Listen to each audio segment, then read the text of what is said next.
नमस्कार, मैं हूं टीपी पांडे। उम्मीद है कि आप खैरियत से होंगे। अफगानिस्तान की सूरत हाल दिन पर दिन बहुत खराब होती जा रही है। अफगानिस्तान जिसे कि ताकतवर देशों का, दुनिया के ताकतवर देशों का ग्रेवयार्ड कहा जाता है, वाकई वहाँ की जो हालात हैं वो दिन ब दिन खराब हो रहे हैं। और उसका कारण है तालिबान का तेजी से काबुल की ओर बढ़ना। और बहुत बहुत सारे शहरों पर तालिबान ने कब्जा कर लिया है और अब वो काबुल की ओर बढ़ रहे हैं। ऐसे में जो राष्ट्रपति अशरफ गनी की सरकार जो काबुल में बैठी हुई है वो क्या करेगी, और इस पर तालिबान की ऊपर से चेतावनी भी दे दी है तालिबान ने कि जो अफगानिस्तान के साथ जो बातचीत हुई थी दोहा में, उसके अकॉर्डिंग बिहेव किया जाए, क्योंकि जो बातचीत अमेरिका से हुई थी। और ऐसे में जितने भी फोर्स है अफगानिस्तान में अभी नेटो की, वो जल्दी से जल्दी वापस चली जाए, नहीं तो इसका अंजाम ठीक नहीं होगा।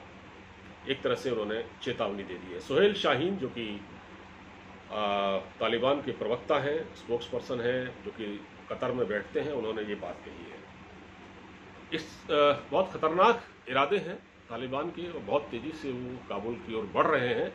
ऐसे में अशरफ गनी की सरकार को चिंता है कि अब वो क्या कर सकती है। और अमेरिका हालांकि उसके पीछे है। अमेरिका का जिम्मा है अशरफ गनी को प्रोटेक्शन देना, क्योंकि जो अफगानिस्तान के सोल्जर हैं, जो वहाँ पर अफगानिस्तान की आर्मी के लड़ाके हैं, जो जो जवान हैं, जिनको कि कभी अमेरिका ने अरबों डॉलर खर्च करके उनको ट्रेन किया था, उनकी वो ट्रेनिंग भी काम नहीं आ रही, क्योंकि वहाँ पर उन्होंने या तो सरेंडर करना शुरू कर दिया है तालिबान के सामने, या वो जान बचाकर भाग रहे हैं तुर्कमेनिस्तान या ताजिकिस्तान की ओर से, जहाँ जहाँ उनको रास्ता मिल रहा है। तो अब जो फौजी वहाँ बचे हुए हैं अफगानिस्तान में, उनकी हिफाजत का जिम्मा भी कहीं ना कहीं अमेरिका का है। तो अमेरिका इस चीज़ को लेकर थोड़ा चिंतित भी है, और शायद ऐसा हो सकता है कि जल्द ही अमेरिका जो बचे हुए फौजी हैं उनको बाहर निकाल ले अफगानिस्तान के, क्योंकि तालिबान के सामने या तो उनको सरेंडर करना पड़ेगा या उनको मार दिया जाएगा। तो ये एक अपने आप में बहुत बड़ा चिंता का विषय है।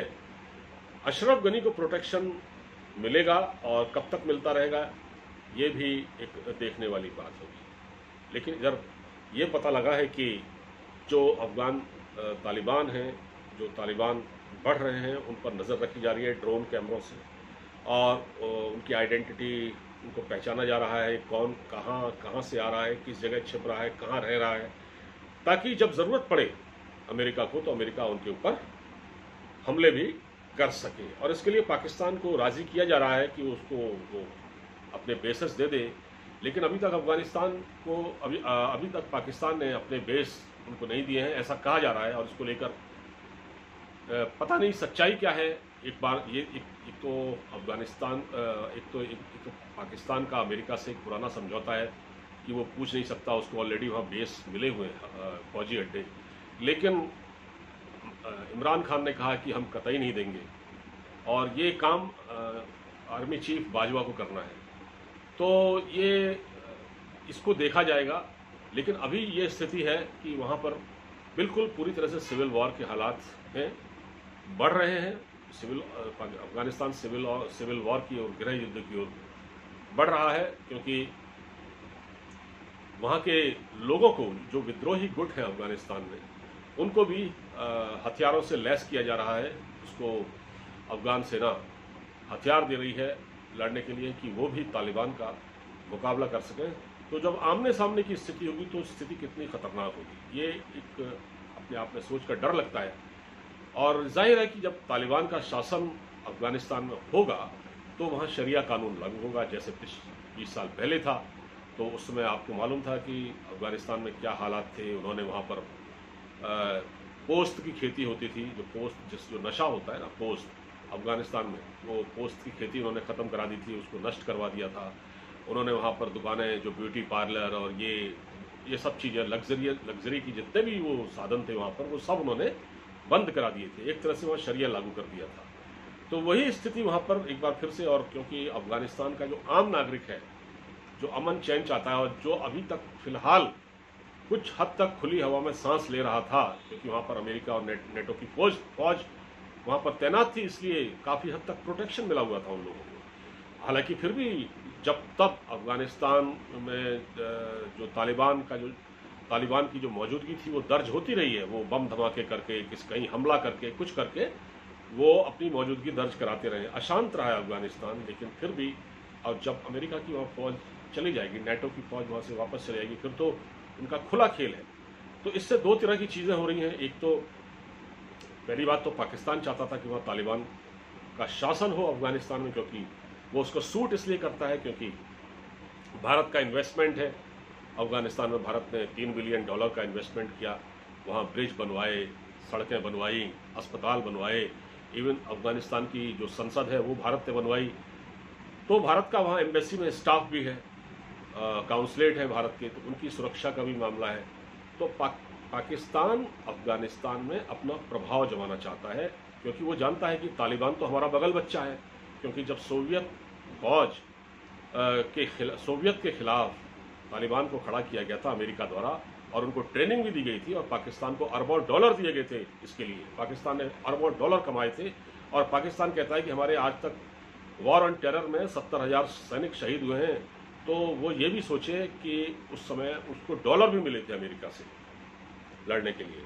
और सीधी बात यह है कि तालिबान को, क्योंकि पाकिस्तान ने ट्रेंड किया, एक तरह से पाकिस्तान के वो पालतू हैं, एक तरह से उनके वफादार भी हैं। मगर क्योंकि अब स्थिति बदल गई है, हो सकता है कि इतने सालों में तालिबान को भी कुछ समझ में आ गया हो कि पाकिस्तान उनके लिए क्या कर सकता है, हिंदुस्तान उनके लिए क्या कर सकता है।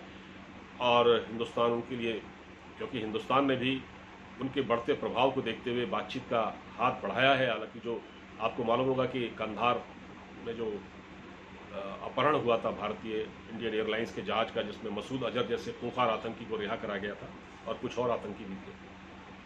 तो भारत के भी अपने इंटरेस्ट हैं, भारत को भी बात करनी है, अफगानिस्तान से बात चल भी रही होगी, शायद बात की भी है।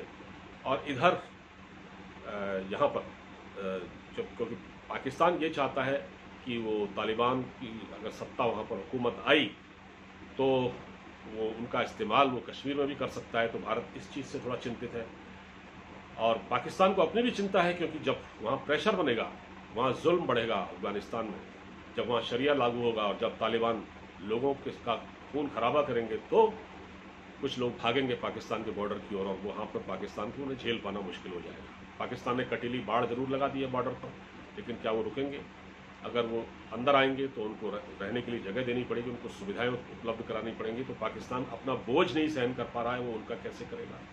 तो पाकिस्तान खुश तो है इस बात से कि तालिबान का वहाँ शासन हो रहा है, लेकिन उसकी परेशानी भी ये है कि वो ऐसी जब प्रेशर बनेगा वहाँ, तो हमारी तरफ भी भाग सकते हैं, हमारे देश में भी आ सकते हैं। और अगर तालिबान के साथ खूनी संघर्ष हुआ, वहाँ पर सिविल वॉर हुई, जिसका जिक्र मैंने पहले ही कर दिया है, जिसकी संभावना बहुत ज़्यादा है, ठीक है, तो फिर पाकिस्तान को तालिबान का साथ देना पड़ेगा, तालिबान के साथ खड़ा होना पड़ेगा।